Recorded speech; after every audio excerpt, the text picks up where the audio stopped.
అంతకు ముందు ఆర్ఎస్ ప్రవీణ్ కుమార్ గారు, మాజీ మంత్రులు హరీష్ రావు గారు, కేటీఆర్ గారు ఈ యొక్క సాంఘిక సంక్షేమ అంటే ఎస్సీ, ఎస్టీ, బీసీ, మైనార్టీ హాస్టళ్లకు సంబంధించినటువంటి ప్రొక్యూర్మెంట్ లో అవినీతి జరిగిందని అనేక సందర్భాల్లో అనేక రకాల నెంబర్లతోటి ఆరోపణలు చేసినారు.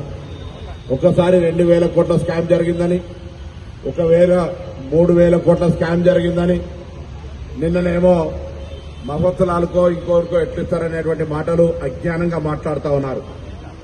ఆర్ఎస్ ప్రవీణ్ కుమార్ గారు మా దగ్గర ఎస్పీగా పనిచేసిండు. రాజకీయంగా మా నిబద్దత, మా పారదర్శకత, మా ఎదుగుదల ఆయన కొంత అనుభవం ఉంది. ఇవాళ ఆయన చెప్పి శాసనసభ్యులుగా, మంత్రులుగా మీరు కూడా ఎన్నిక కాబడ్డ శాసనసభ్యులుగా, మాజీ మంత్రులుగా ఎవరు వచ్చినా ఈరోజు మీరు పెట్టినటువంటి 12 గంటల సమయంకు మేము హైదరాబాద్ లో ఇళ్ల పంపిణీ కార్యక్రమాన్ని నిర్ణయించుకున్నప్పటికీ రద్దు చేసుకుని లక్ష్మణ్ కుమార్ గారు వేరే ప్రోగ్రాం నిర్ణయం చేసుకున్నప్పటికీ కూడా తప్పకుండా నాయకుడు చంద్రశేఖరరావు గారు కానీ లేదా ఉన్నటువంటి వాళ్ళు వస్తే మేము ఎక్కడైనా చర్చ చేయడానికి సిద్ధం.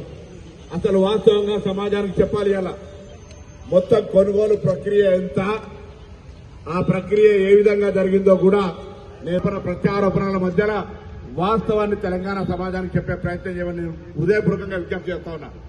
మొత్తం కొనుగోలు ప్రక్రియ 643 కోట్ల రూపాయలు టెండర్ల ద్వారా పిలిస్తే 500 కోట్ల రూపాయలు ప్రభుత్వ రంగ సంస్థలు టెస్కో, లిడ్క్యాప్ సంబంధించినటువంటి గ్లోబల్ టెండర్లుగా ఒక పారదర్శకంగా టెండర్ల ప్రక్రియ జరిపిన మేము గతంలాగా నామినేటెడ్ లా కడపకు చెందినటువంటి ఒక కాంట్రాక్టర్కి ఇవ్వలే.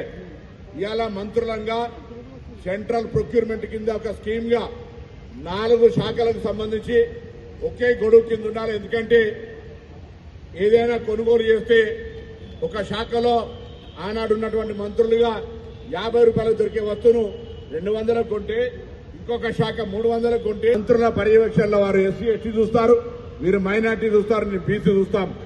4 మంత్రుల 3 మంత్రులు 4 శాఖల సారథ్యం లోపల పారదర్శకంగా ఓపెన్ బహిరంగ టెండర్ లో ప్రొక్యూర్మెంట్ చేసినారు.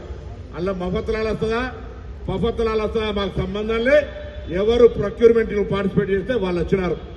అయినా నేను అడుగుతా ఉన్న ప్రవీణ్ కుమార్ గారిని లేదా హరీష్ రావు గారిని, కేటీఆర్ గారిని, ఎస్సీ, ఎస్టీ, మైనార్టీ బిడ్డలు మఫత్లాల్లో ఉత్పత్తి అయినటువంటి బట్టలు ధరించే హక్కు లేదా? లేదా మఫత్లాల కంపెనీ మాకు ఇక్కడ వాడన్నా పిల్లరిచ్చిన మామనా, మాకేడో చుట్టామా? వాడెవడో కంపెనీ ఎక్కడో దేశంలో ఉంటే పోటీ ప్రపంచ